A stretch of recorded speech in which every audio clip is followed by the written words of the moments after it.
Breaking news చూస్తున్నాం. YouTuber బయ్యా సన్నీ యాదవ్ పై నా అన్వేషణ సంచలన వీడియో రిలీజ్ చేశారు. అయితే భారత్ పాక్ యుద్ధం జరుగుతున్న నేపథ్యంలో కూడా అప్పుడు ఆ సిచ్యువేషన్ లో కూడా బయ్యా సన్నీ యాదవ్ అయితే పాకిస్తాన్ లో ఉన్నట్లు ఇటీవల వార్తలు వచ్చాయి. అయితే బయ్యా సన్నీ యాదవ్ ఆ టైంలో అక్కడ ఎందుకున్నాడు, పాకిస్తాన్ లో 2 నెలల పాటు ఎవరెవరిని కలిశాడు, ఏం చేశాడు, అసలు అక్కడికి వెళ్ళడానికి అంత డబ్బు ఎలా వచ్చిందంటూ కొన్ని ప్రశ్నలను సంధిస్తే కొన్ని కీలక వీడియోస్ అయితే రిలీజ్ చేశాడు నా అన్వేషణ. దానిపై కూడా మాట్లాడుతూ ఇప్పుడు నా అన్వేషణ చేసిన వీడియో అయితే సోషల్ మీడియాలో వైరల్గా మారిందనే చెప్పాలి. అయితే మనం ఇదివరకు చూసాము యూట్యూబర్ బయ్యా సన్నీ యాదవ్ అయితే ఎన్ఐఏ అధికారులు కూడా తమ ఆధీనంలోకి తీసుకుని విచారించారు. అయితే పాకిస్తాన్ అసలు ఎందుకు వెళ్లాల్సి వచ్చింది, అక్కడ ఎవరెవరిని కలిశారు, ఎవరి ద్వారా వెళ్లారు, 2 నెలల పాటు ఏం చేశారనే కోణంలో ఇప్పటికే అధికారులు ఆరా తీస్తున్నారు. ఇలాంటి టైంలో ప్రపంచ యాత్రికుడు నా అన్వేషణ చేసిన వీడియో అయితే వైరల్ అవుతుంది.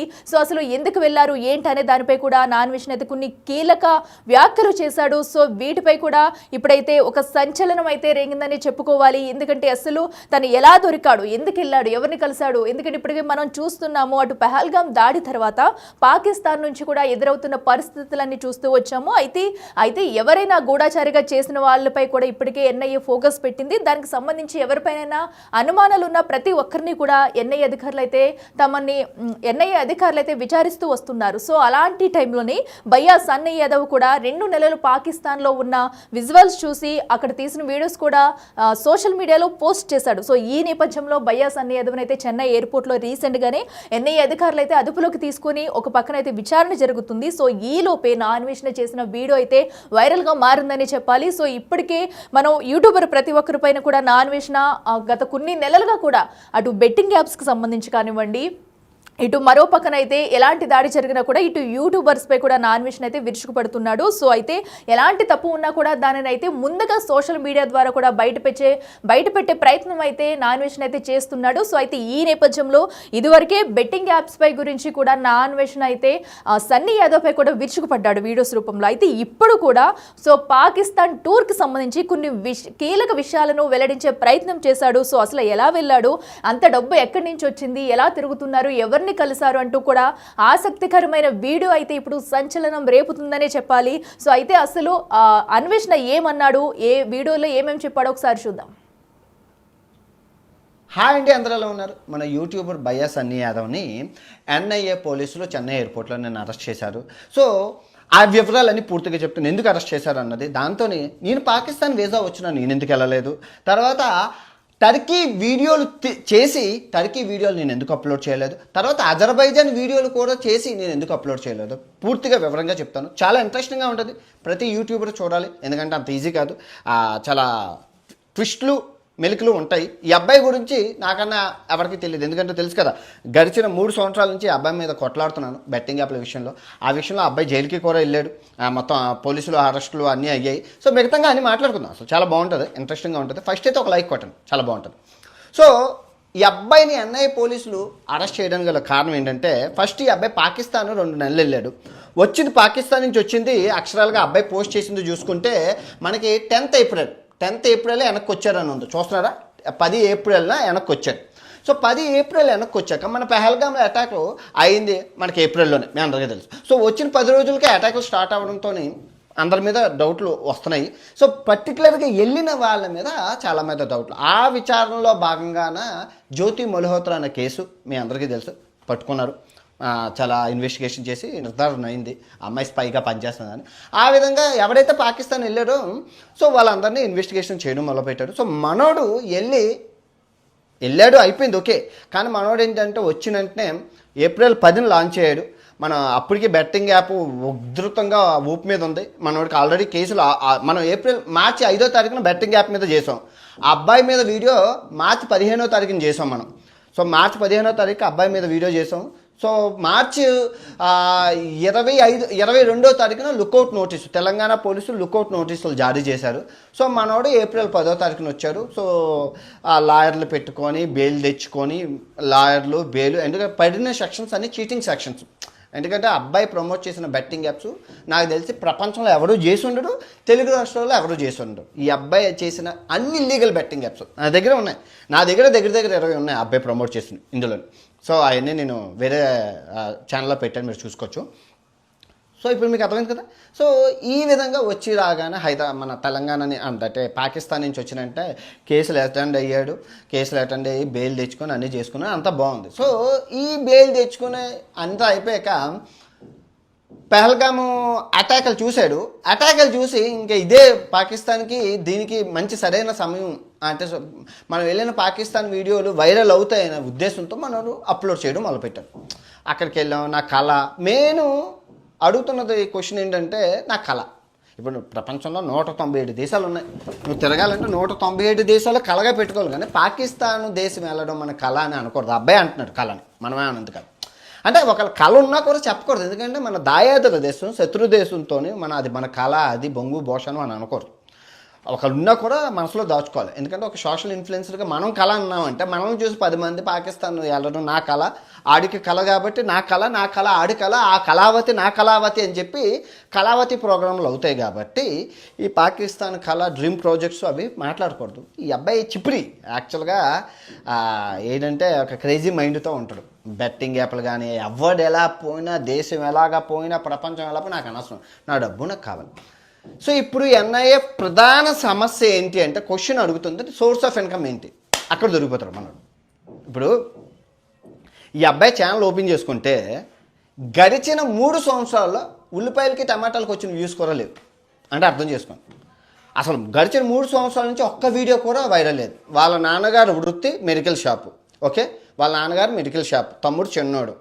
వీడి సోర్స్ ఆఫ్ ఇన్కమ్ యూట్యూబ్లో రూపాయి ఆదాయం లేదు. కానీ 6 అంతస్తుల బిల్డింగ్ మీరు చూసుకోవచ్చు, యూట్యూబ్లో ఉంది. ఆ ఇల్లు అన్ని కొట్టండి వస్తుంది. బిగ్ టీవీ, ఆర్టీవీ అన్నీ చూపించారు. ఆ ఇల్లుని ఫోకస్ చేయాలంటే 1 కిలోమీటర్ ముందుకు రావాలి. అంత పెద్ద ఇల్లు, అది అంత పెద్ద భూతంలాగా ఉంటుంది. ఇంట్లో ఎలివేటర్ కూడా ఉంది. 6 అంతస్తుల ఇల్లు, ఒక జాగ్వార్ కారు, ఒక నార్మల్ కారు, 3 స్పోర్ట్స్ బైకులు. ఒక బైక్ అమెరికాలో ఉన్నాడు, ఒక బైక్ ఇండియాలో ఉంది, వాడి ఫ్రెండ్కి ఒక బైక్, వీళ్ళందరికీ. పోనీ వాళ్ళ ఫ్రెండ్ ఒక అబ్బాయి చెన్నై చెర్రీ అనే తమిళనాడు అబ్బాయితో తిరుగుతారు కదండి, ఏమో అబ్బాయి డబ్బు ఉన్నాడు అంటే ఆడు ఇంకా బికారోడు. ఆడ ఛానల్ చూసుకుంటే ఆడ ఛానల్లో కొత్తిమీరకి కట్టకి కూడా డబ్బులు రావు, అంత వ్యూస్ లేవు. సో ఇప్పుడు సోర్స్ ఆఫ్ ఇన్కమ్ లేకుండా వీళ్ళు ఎలా తిరుగుతున్నారు ఫస్ట్ అడుగుతుంది ఆ క్వశ్చన్. వీళ్ళు చెప్పలేరు. వీళ్ళు ఏం చెప్తారు, బెట్టింగ్ యాప్లు ప్రమోట్ చేయడం ద్వారా ఇస్తారు డబ్బులు అన్నారు. ఈ అబ్బాయి ప్రమోట్ చేసిన ఏమైనా బెట్టింగ్ యాప్లు రతన్ టాటా, అంబానీ, ఆదానీ సంబంధించినవా? కాదు. ఈ అబ్బాయి చేసిన అన్ని ఇల్లీగల్, అన్నీ మాఫీ, అసలు ఊరు పేరు, అయ్య పేరు, అసలు ఏవో తెలియని యాప్లు. సో వాళ్ళందరూ బ్యాంక్ అకౌంట్లతో ఇవ్వరు, ఎందుకంటే బ్యాంక్ అకౌంట్లతో ఇస్తే దొరికిపోతారు కాబట్టి డబ్బులు. వాడు హవాలా రూపంలో లిక్విడ్ క్యాష్ ఇస్తారు. సో లెక్క బొక్క ఏమీ లేకుండా ఆధారాలతో సహా ఉంటాయి. సో ఎన్ఐఏకి చాలా క్వశ్చన్స్. అందులోనూ మనం 2 నెలలు ఉన్నాడు పాకిస్తాన్లో. 1 నెల కాదు, 2 నెలలు ఉన్నాడు. సో 2 నెలలు డేటా ఎవరెవరిని కలిశారు, అది కూడా పెహల్గాం ఉగ్రవాద దాడులకు ముందు జరిగింది. అందులోనూ మనడు లేదాకి వెళ్ళాడు, కాశ్మీర్ వెళ్ళాడు. అన్నీ అసలు మనోడు ఫేమస్ అయ్యిందే లేదాకు కాశ్మీర్ రైడ్లతో. ఎప్పుడు 5 సంవత్సరాల క్రితం వెళ్ళాడు. ఆ వీడియోలు, ఆ డేటా అన్నీ అసలు అనే ట్విస్టీగా ఉంటాయి. ఇప్పుడు ఈ అబ్బాయి ఏ పోలీస్ స్టేషన్లో ఉన్నాడో తెలీదు, ఎక్కడున్నాడో తెలీదు, అసలు ఎవరు తీసుకెళ్ళాడో తెలీదు. మీకు నేషనల్ ఇన్వెస్టిగేషన్ ఏజెన్సీ ఎంత సీక్రెట్గా ఉంటుందంటే, ఇప్పుడు మీరు అనొచ్చు ఏమైనా ఇంత చెప్పే బదులు పెహల్గాం అటాక్లను ఆపచ్చు కదా. ఇప్పుడు ఇంటి దొంగల్ని ఈశ్వరుడు కూడా పెట్టుకోలేదు. దొంగలు మన ఇంట్లో ఉంటే మనం ఎలా పట్టుకోగలుగుతాం? మనం ఇప్పుడు దొంగలు ఎలా ఇంటి, అందుకే అన్నారు పెద్దలు మన ఊరికి, ఇంటి దొంగని ఈశ్వరుడు కూడా పట్టుకోలేరు. ఇప్పుడు ఈ అబ్బాయి స్పైగా పనిచేస్తున్నారా లేదా అనేది ఆ ఇన్వెస్టిగేషన్లోనే తెలుస్తుంది. మనం తెలిసినంత వరకు మనం ఏం చెప్పకూడదు, అది తెలియాలి. కానీ ఐ విష్ ఈ అబ్బాయికి తల్లిదండ్రులు ఉన్నారు.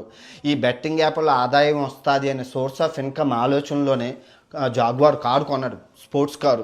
ఆ తర్వాత 3 స్పోర్ట్స్ బైక్లు ఈఎంఐ కట్టాలి, జాగ్వార్ కారు ఈఎంఐ కట్టాలి, మామూలు కారు ఈఎంఐ కట్టాలి. ఆ ఇంటి కన్స్ట్రక్షన్ ఇప్పుడు ఇంకా అవుతుంది, సగం అయింది, ఇంకా సగంకే డబ్బులు కట్టి. ఎక్కడి నుంచి సోర్స్ ఆఫ్ ఇన్కమ్ లేదు మనోడికి. చూస్తే ఆదాయం రూపాయి లేదు. యూట్యూబ్లో ఉల్లిపాయలకి టమాటాలకి లేదు, మరి ఎక్కడి నుంచి వస్తుంది? ఆ బెట్టింగ్ యాప్లు మనం ఆపేసాం, నోటుకారు కూడిని తన్నేసాం. ఆ బెట్టింగ్ యాప్లను ఆపేసాం. ఇప్పుడు గిల్లా కొట్టుకుంటున్నాడు. ఎలాగా? రోజు నన్ను తిడతారు, నేను రియాక్ట్ అవ్వను, నాకు అనవసరం. ఏనుగు వెళ్తేప్పుడు కుక్కలు వగుతారు, రోజు అబ్బాయి బూతులు. నిన్న కూడా తిట్టారు ఉన్నారు. ఆ చెన్నై పోర్టులో అరెస్ట్ అయిన ముందు రోజే నన్ను నా బూతులు తిట్టారు. ఆడ ఇన్స్టాగ్రామ్ ఫాలో అయినోడు అందరికీ తెలుసు, నన్ను పచ్చి బూతులు తిట్టారు, రోజు తిడతారు. ఎందుకంటే బాధ. ఆ చేతికారు కూడుని ఆ బెట్టింగ్ యాప్లను ఆపేశాను, వాడి దగ్గర ఆదాయం లేదు, అప్పులు చూస్తే బోల్డ్ ఉన్నాయి, ఈఎంఐలు కట్టాలి, పిచ్చెక్కిపోతున్నాడు యూట్యూబ్ ఆదాయం. సో ఈ ఫ్రస్ట్రేషన్లోని మనకి వైరల్ అయిపోతే మన వీడియోలని యూట్యూబ్లో అప్లోడ్ చేశాడు, కానీ ఒక్క వీడియో కూడా వైరల్ అవ్వలేదు. సో ఇదే సిచ్యువేషన్లో పెహల్గాం అందరూ తిడుతున్నారు, యుద్ధం అయింది మన దాయాదుల దేశం, ఇప్పుడు వెళ్ళడం అవసరం అని. అంటే ఆడు ఎలా పోర్ట్రేట్ చేసి ఇప్పుడే నేను వెళ్తున్నట్లు జనాలకు పోర్ట్రేట్ చేశారు. జ్యోతి మల్హోత్రా కేసు అయినప్పుడైనా తగ్గుతారేమో నేను ఆలోచించిన, అప్పుడు కూడా తగ్గలేదు, మనోడు వేసుకుంటూ వెళ్ళిపోయాడు. ఇంకా ఇప్పుడు 2 నెలలు డేటా అంతా పబ్లిక్లో పెట్టాడు, జస్ట్ పెట్టింది 10%, ఇంకా 90% డేటా ల్యాప్టాప్లో ఉంటుంది. 2 నెలలు వీడియోలు అంటే మనోడు వైరల్ అవుతాయని చెప్పి పాకిస్తాన్ జల్లెరు కోణంలో తిరిగారు, ఎవరెవరిని కలిశారు, ఎందుకు కలిశారు అని. ఇప్పుడు ఆ ల్యాప్టాప్ ఓపెన్ చేసి మనోడు చేస్తాడు. ఫర్ ఎగ్జాంపుల్ మేము వెళ్ళలేక ఇప్పుడు మాకు అవకాశం వచ్చింది, 5 నెలల క్రితం పాకిస్తాన్ వెళ్ళడానికి అవకాశాలు వచ్చాయి ప్రతి యూట్యూబర్కి, అంటే ఇంతకుముందు లేదు. ఇంతకుముందు భారతదేశం తరపు నుంచి పాకిస్తాన్ వెళ్ళిన యూట్యూబర్స్, భారతీయ యూట్యూబర్లు పాకిస్తాన్ వెళ్ళిన దాఖలాలు లేవు. వెళ్ళినా కూడా ఒక చిన్న వీసా ఉంది, పిలిగ్రమీ వీసా, ఆధ్యాత్మిక వీసా అంటే ఏంటంటే మన భారతదేశం యొక్క ఆనవాళ్ళు, గుళ్ళు, గోపురాలు, ఇంగ్లాదేశ్ దేవాలయం అవి అన్నీ పాకిస్తాన్లో ఉండిపోయాయి. సో ఆ దేవాలయాలను మాత్రమే విజిట్ చేయడానికి పిలిగ్రమీ వీసా అంటారు, అంటే ఆధ్యాత్మికమైన వీసా. ఎంబసీ అది చాలా తలనొప్పి, అవన్నీ అప్లై చేసుకొని వెళ్ళి అదొక్క మాత్రమే తిరగాలి. లాహోరు ఏవి తిరగకూడదు, తిరగడానికి అవ్వదు. ఎందుకు అంటే అప్పుడు పాకిస్తాన్ మనం టైఅప్లో ఉండేది. ఎప్పుడైతే పాకిస్తాన్ ఆర్థిక వ్యవస్థ కుప్పకూలిపోయి మొత్తం అన్నీ పోయిందో పాకిస్తాన్ ఓపెన్ చేసింది, ప్రతి ఒక్కరు అందరూ రండి చూసుకోండి వెళ్ళండి అనేసి. సో ఆ క్రమంలో ఎప్పుడైతే ఓపెన్ చేశారో నేను అమెరికాలో ఉన్నానో వాళ్ళు ఏమన్నారంటే మా ఫ్రెండ్స్ సోకాలు చాలామంది వెళ్ళారు పాకిస్తాన్, దగ్గర వెళ్ళారు యూట్యూబర్స్ మన ఇండియా తరపు నుంచి. సో వాళ్ళు ఏమన్నారంటే అన్న నువ్వు అమెరికాలో ఉన్నావు కదా, ఎంబసీకి వెళ్ళి అమెరికా ఎంబసీ పాకిస్తాన్ దగ్గర నుంచి వీసా తీసుకొని అమెరికా టు పాకిస్తాన్ ఫ్లైట్ కొట్టుకో, నువ్వు పాకిస్తాన్ అంతా తిరిగేసి మళ్ళీ పాకిస్తాన్ నుంచి నువ్వేమున్న లొకేషన్కి వెళ్ళిపో, వ్యూస్ పెచ్చగా వస్తాయి. ఎందుకంటే నేను ఆఫ్ఘనిస్తాన్లో ఉండేటప్పుడు నేను పాకిస్తాన్ బోర్డర్ వెళ్తున్నాను అంటేనే 4.5 మిలియన్, అంటే 50 లక్షల మంది చూశారు. ఇంకా నేను పాకిస్తాన్ వెళ్ళలేదు, బార్డర్కి వెళ్తేనే 50 లక్షల మంది చూశారు. అది నిజంగా వెళ్తే ఎలాగుంటుంది, రచ్చ రొంబోలో అవుతుంది. నార్త్ కొరియా పోతున్నాను అంటేనే 40 లక్షల మంది చూశారు, వెళ్తే ఎలాగుంటుంది. నార్త్ కొరియా కూడా నిన్నే ఓపెన్ అయింది, జస్ట్ 3 months కూడా అవ్వలేదు ఓపెన్ అయ్యి. చాలామంది యూట్యూబర్లు వెళ్ళారు, నేను వెళ్ళలేదు. ఎందుకు వెళ్ళట్లేదని మీరు అనొచ్చు. ప్రపంచ యాత్రికుడు నాన్ వేసిన తెలివైన వాడు దేశానికి ఇప్పుడు వినయ విధేయతలతో ఉంటాడు. నువ్వు అంటే దేశం కోసం ఏదైనా చేయగలవు. మనకి తలనొప్పి ఉండకూడదు. శత్రుదేశం ఉన్నప్పుడు శత్రుదేశమే అంతే, దాన్ని అలా ఉండేటప్పుడు మనం అలాగే ఉండాలి. ఇప్పుడు మనం వెళ్ళి మనం ఇబ్బంది పెట్టకూడదు, దేశానికి దేశ పరువుల్ని గట్ట మనం తీయకూడదు. ఎందుకు తలనొప్పి, ఇవన్నీ ఆలోచించాను. మనకు వ్యూస్ లేకపోయినా అనుకోవడానికి ఓడి అమ్మ మనం ఏం పెట్టినా చూస్తున్నప్పుడు ఇంకా పాకిస్తాన్ వెళ్ళి అక్కడికి వెళ్ళి ఆ తలనొప్పులన్నీ ఎందుకని నేను వెళ్ళాలి. ఇది జరిగింది. తర్వాత నేను టర్కీ వెళ్ళాను. ఎందుకు ఫస్ట్ అజర్బైజాన్ వెళ్ళాను. అజర్బైజాన్ వీడియోలు డిలీట్ చేశాను.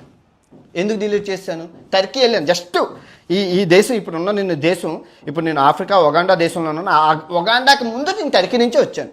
అంటే అక్కడ నాకు ఆ వస్తున్న కనెక్టింగ్ ఫ్లైట్ ఏదైతే ఉందో టర్కీలో ఉందో, ఎందుకు తక్కువలో రూమ్ దొరికింది కదని, బెట్టింగ్ యాప్ల మీద పోరాటం కదని చెప్పి నేను అక్కడే ఉన్నాను. అక్కడే ఉండి నేను దగ్గర 20 రోజులు ఉన్నాను. 20 రోజులు కొన్ని ట్రావెలింగ్ వీడియోలు, ఫుడ్ వీడియోలు చేశాను, కానీ నేను అప్లోడ్ చేయలేదు, డిలీట్ చేసేసాను. ఎందుకు, పాకిస్తాన్తో యుద్ధం అయినప్పుడు ఈ ఆపరేషన్ సింధూర్ టైం అప్పుడు అజర్బైజాన్ టర్కీ బాయ్కాట్ అన్నారు. బాయ్కాట్ అంటే ఏంటి, మన భారతీయులు బాయ్కాట్ అన్నారు. మన భారతదేశం ఆ దేశాలతో చాలా టూరిజం అన్ని క్యాన్సిల్ చేసి, మరి దేశము అలా వాళ్ళతో టూరిజం క్యాన్సిల్ చేసుకున్నప్పుడు ఒక యూట్యూబర్గా నేను ఎలా ప్రోత్సహిస్తాను. ఓపెన్ చేశాను, టాక్ డిలీట్, మీ అందరూ చూశారు. కానీ ఇన్స్టాగ్రామ్ స్టోరీస్లో నేను టర్కీలో ఉండేటప్పుడు నా ఇన్స్టాగ్రామ్ స్టోరీస్ గట్టా చూశారు. అందులో ఆలీ గారి వీడియో కూడా నేను టర్కీ వీడియోలో చేశాను, చాలా చూశారు.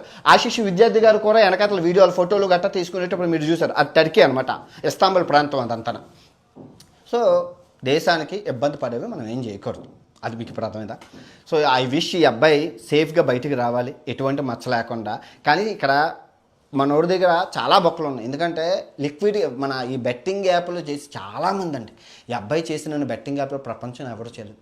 2023లో చాలామంది యువతి చచ్చిపోవడం చూసి నాకు బాధ అనిపించి 2024లో ఈ అబ్బాయి మీద 41 వీడియోలు చేశాను. ఒక పర్సన్ మీద నేను 41 వీడియోలు ఎందుకు చేశానంటే, అసలు మామూలుగా కాదు, వెచ్చలవెడిగా బెట్టింగ్ యాప్లో ప్రమోట్ చేస్తున్నాడు. నీకు సోర్స్ ఆఫ్ ఇన్కమ్ లేకుండా నువ్వు తిరుగుతున్నావు, ఎక్కడి నుంచి వస్తున్నాయి, వాళ్ళు ఎందుకు ఇస్తున్నారు, యువత నాశనం అయిపోతున్నారు, నీ దగ్గర యూత్ ఉంది. ఈ అబ్బాయి స్వతహాగా బైక్ కదా, ఈ బైక్ అంటే కుర్రోళ్ళందరికీ పిచ్చి, మెయిన్ యూత్ అట్రాక్ట్ అవుతున్నారు.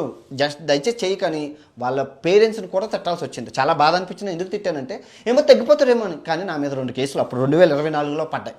ఇంకా నేను మా అమ్మ వాళ్ళు తిట్టాను, నా దగ్గర కూడా తల్లి లేదు, ఇంకా నేను ట్రావెలింగ్ చేస్తే కానీ డబ్బులు రావు, 41 రోజులు అయిపోయాయని చెప్పి నేను వదిలేసి నా పని నేను చేసుకున్నాను.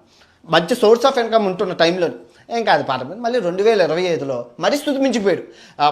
ఆ ఫోన్ కొనుక్కోవాలంటే ల్యాప్టాప్, ఇల్లు కొనుక్కున్నాను, అది కొనుక్కున్నాను, బెట్టింగ్ ఆడండి ఆడండి గెలవండి డబ్బులు అని చెప్పడం వల్ల నేను ఇంకా నేను బరస్ట్ అవుట్ అయిపోయి 80 రోజులు చేశాను. చాలామందికి ఇప్పుడు ఎవరూ చేయట్లేదు. తెలంగాణ, ఆంధ్రప్రదేశ్లో అని మొత్తం బ్యాన్. 2024లోనే 1500 మంది చచ్చారండి. కేఏ పాల్ గారు సుప్రీంకోర్టులో కూడా పిల్లి వేసుకున్నారండి. 2024లో 1500 ప్రాణాలు. ఈ ప్రాణాలకి ఎవరు బాధ్యతలు? మన తెలుగు రాష్ట్రాల్లో చనిపోయిన యువకులకి, ఆ బెట్టింగ్ యాప్లకి బాధ్యతలు ఎవరని కేఏ పాల్ గారు సుప్రీంకోర్టులో పిల్లి వేశారు. 15 లక్షలు ఖర్చు అవుతుంది. ఆయన ఖర్చు చేయించుకొని మరీ వేశారు. ఎందుకు వేశారంటే చూడలేక. సో ఎవరికి ఇంటికో దండ, ఇంటికో పువ్వు ఈశ్వరుడికో దండ అంటారు. అందరూ కష్టపడి ఈ బెట్టింగ్ యాప్లని ఎట్లా ఆపాం. ఇప్పుడు మెయిన్ ఇప్పుడు ఈ అబ్బాయి సోర్స్ ఆఫ్ ఇన్కమ్ ఏంటి అని చెక్ చేస్తే దొరుకుతుంది. అక్కడ ఎందుకంటే కక్కలేరు మింగలేరు ఎక్కడి నుంచి వస్తున్నాయనేసి. అది చాలా ఇబ్బంది. పాకిస్తాన్ వీసాలు వస్తున్నాయి కదా, కంట్రీ వెళ్ళిపోతామని వెళ్ళిపోకండి ఎవరు. మీకే యూట్యూబర్లు వ్యూస్ కోసం పిచ్చెక్కిపోతున్నారు. ఒక్కొక్కరును వ్యూస్ వస్తాయి కదా అని ఉల్లిపాయలకి టమాటాలకు మీరు పాకిస్తాన్ వెళ్ళారంటే ఇలాంటి కాన్సిక్వెన్సెస్. ఇంకా 197 దేశాలు ఉన్నాయి. ఈ 195 దేశాలు ఏ దేశమైనా తిరగండి. మన శత్రు దేశాల దగ్గర కొంచెం బాయ్కాట్ అన్నప్పుడు బాయ్కాట్లోనే ఉండండి. మనం కొన్ని రిలేషన్స్ మళ్ళీ బలపైనంత వరకు మీరు ఎగరేసుకొని వెళ్తే ఇలాగే అవుతుంది.